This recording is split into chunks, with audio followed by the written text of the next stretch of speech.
Olá, seja muito bem-vindo. Começa agora o programa Dualidade, tema tensão emocional. E nós estamos aqui recebendo com muito carinho o escritor e palestrante espírita Orson Peter Carrara.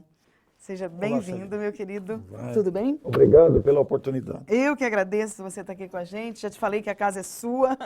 Quando você puder, quando você estiver aqui por Guarulhos, queremos estar muito junto com você. Muito obrigado. Tensão emocional. Tem um livro?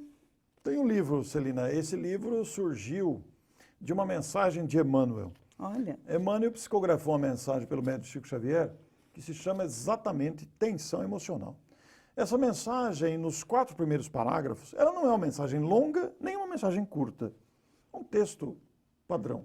E nos primeiros 4 parágrafos, ele relaciona os casos, os fatores que predispõem à tensão emocional. Dificuldade de saúde, de relacionamento, desemprego, as questões todas que geram as tensões. A partir do 5º parágrafo, ele começa a dar orientações de superação da tensão emocional. Ah, é importante. E essa mensagem me impressionou tanto que fizemos um livro com o mesmo título, Tensão Emocional. Colocamos a mensagem na íntegra.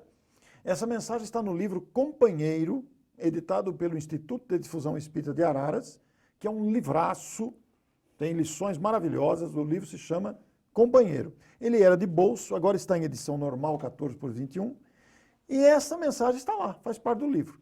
E ela me impressionou tanto que transformamos a mensagem num livro. Olha. Cada parágrafo da mensagem nós transformamos num capítulo. Demorou quanto tempo para escrever? Não foi muito não, porque surgiu uma inspiração muito fácil, aquilo me impactou, falei, nossa, que mensagem que aqui está, poderá ajudar muita gente, ela está esquecida no meio do livro lá, que tal trazê-la em destaque? Olha. Porque se você pensar em tensões emocionais, Celina, elas são causadoras de diarreia. Doenças físicas. De doenças, insônia, falta de apetite, estímulo para comer demais, dores musculares. Quer dizer, a tensão emocional desequilibra a criatura. Tipo síndrome do pânico, Sim, todos os seus depressão, desdobramentos. frustração, Raiva, decepção, ressentimento, mágoa. Então, é um assunto que é muito atual, muito Sim. pertinente, e tivemos uma felicidade muito grande em elaborar esse livro, porque ele chama muita atenção.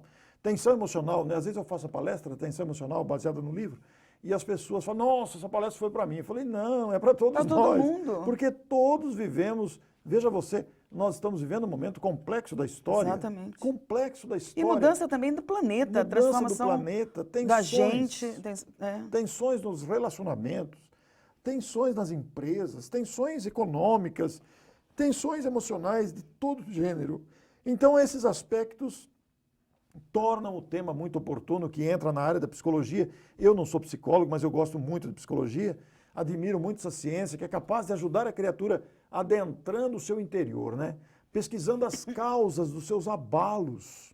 Então é uma contribuição de Emmanuel muito importante. O início do tratamento em referência à tensão emocional seria o autoconhecimento? É um dos passos, né? Mas além do autoconhecimento, você tem que acrescentar aí a aceitação de que existe uma conspiração da vida a nosso favor. A própria vida já é um Lei hino. de atração. Já é um Conspiração hino. a nosso favor. A vida já é um hino de alegria e de gratidão, predispondo-nos a seguir determinados, persistentes. Quando nós nos entregamos à tristeza, quando nós nos deixamos abater pelas decepções, nos deixamos abater pelas frustrações, nós estamos cerceando essa conspiração da vida a nosso favor. É como se criássemos uma grade que impedisse a chegada dos fatores que vão nos ajudar a prosseguir andando. Então, uma forma de tratamento é realmente a gente começar a enfrentar essas coisas que estão nos prejudicando, independente de tratamento médico, mas mexendo no nosso psicológico, no nosso emocional, dentro do conhecimento espírita. Pois é, o Espiritismo sempre recomenda, nunca dispense o tratamento médico. Sim, sim. Você não pode dispensar, mas ao mesmo tempo, você citou o autoconhecimento na questão anterior, essa consciência das nossas limitações, dos problemas que enfrentamos, aliado ao conhecimento de que você é capaz, você decide então procurar alternativas para vencer esses obstáculos que normalmente são dolorosos, são multiplicadores que aí estão desafiando a nossa capacidade de ação. Mas para isso existe um instrumento indispensável, né? Qual? É a fé. Nós precisamos nos alimentar dessa virtude indispensável que é a fé. A fé é capaz de remover as montanhas. Sim. Não são as montanhas externas, são as montanhas que estão dentro de nós, o medo, o comodismo, a arrogância, a vaidade, a prepotência, a ganância ou tantos outros prejuízos como o apego, por exemplo. Então, quando nós utilizamos a fé, nós vamos vencer essas tensões que nos agridem. Precisa ter uma certa evolução para ter fé realmente? A fé é um sentimento latente, é uma virtude latente. Você tem que investir nela. E esse porque investimento... você tem que confiar plenamente em Deus. Pois é, não se trata de crença, porque a Não, crença é outra coisa. Crença é outra coisa. A crença, no primeiro tropeção que você leva, Deus esqueceu de mim. Onde está Deus que não olha isso? Por que eu, né? Não. A fé, a confiança fé, é outra não. coisa. A fé é convicção. Acontece que a fé é uma conquista gradativa. Então, vem no quesito que você falou. Ela é fruto da evolução? É. Mas você precisa investir na fé. Como investir, como cultivar esse sentimento que nos dá a convicção de que somos capazes? Existem vários caminhos. Primeiro, vivendo as próprias experiências de luta. Voltamos ao que você disse, o enfrentamento dos obstáculos. Segundo, pesquisando biografias. Você vai ver que os grandes nomes da humanidade sempre encontraram obstáculos. Nenhum deles teve facilidade. Não, nenhum fácil. Por que nós vamos querer ter facilidade para nós? Ora, mas as dificuldades existem justamente para a gente crescer. Exatamente. A vida cutuca a gente, que é para a gente sair do lugar, porque nós temos uma tendência de acomodação. Essa acomodação tira a gente do circuito, do próprio movimento da vida que quer a gente para frente continuamente.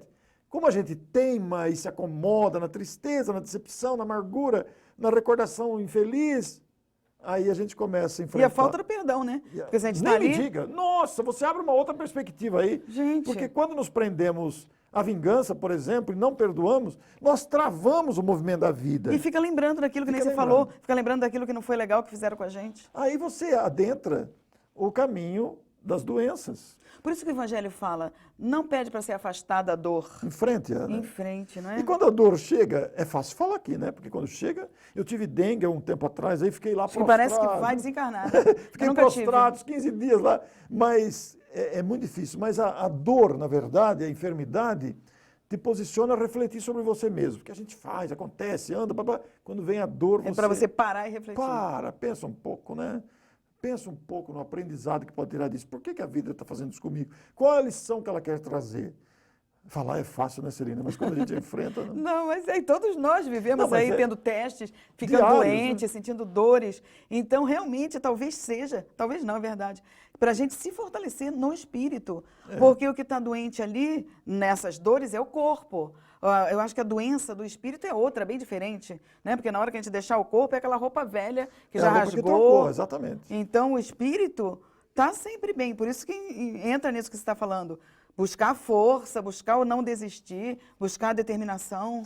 E aí a doutrina espírita tem um contributo extraordinário, né? Porque ela nos ensina a viver. Não nos ilude, mostra a realidade do que somos, quem somos, de onde viemos, para onde vamos, o que estamos fazendo aqui, qual a razão de tudo isso. A gente tendo esse entendimento, que é o autoconhecimento, que produz a evolução, você consegue gradativamente se livrar ou enfrentar as tensões. Porque momentos tensos todos vivemos, né, Celina? Toda hora, né? Toda hora. Aliás, em todas as situações, no trabalho, na casa espírita, com o filho, no trânsito, com o marido, com a esposa. Pois é. A gente vive, ultimamente, no eterno, direto no eterna teste. tensão, é teste. Nós estamos sendo submetidos a testes continuados, justamente para crescer. A vida está balançando o coreto, digamos assim, né? Para a gente, acorda, desperta. Então, será que a tensão emocional é uma forma realmente de nos empurrar para frente? O que acontece é que muitas tensões, muitas angústias, muitas aflições poderiam ser perfeitamente dispensáveis, né, Celina? Mas a gente se magoa, né? A gente se incomoda. Muitas coisas não precisaríamos viver. A gente vive porque se permite. Bem lembrado. Não é bem lembrado isso? Então, as tensões emocionais positivas que concorrem para o progresso, é quando a vida está nos despertando. Mas muitas tensões paralisam a nossa vontade e a gente não precisaria vivê-las. É verdade. Os apegos, as teimosias, as rebeldias. O não deixar passar o que fazem com a gente. Pois é. Não é? Isso tudo está dentro das nossas imperfeições ainda, né? Ó? Eu costumo dizer nas minhas palestras, Celina, e eu tenho afirmado isso constantemente, nós ainda somos medíocres, moralmente falando. Tecnologicamente nós somos top. Nossa, quanta coisa a gente conseguiu criar. Mas moralmente, francamente, reconheçamos a nossa pequenez. Tem hora que a gente fica cansado com a gente mesmo. A gente fala assim, nossa, eu já queria estar em outro planeta, eu já queria estar mais evoluído. Você não fica assim? Às vezes eu sinto vergonha de mim mesmo. Pois é. E a gente fala, para o mundo, como canta a música do Raul Seixas, que eu quero descer. Mas não adianta. A gente não vai sair desse mundo e evoluir para um outro maior enquanto não mudarmos a nós mesmos. Olha a situação que o mundo está enfrentando.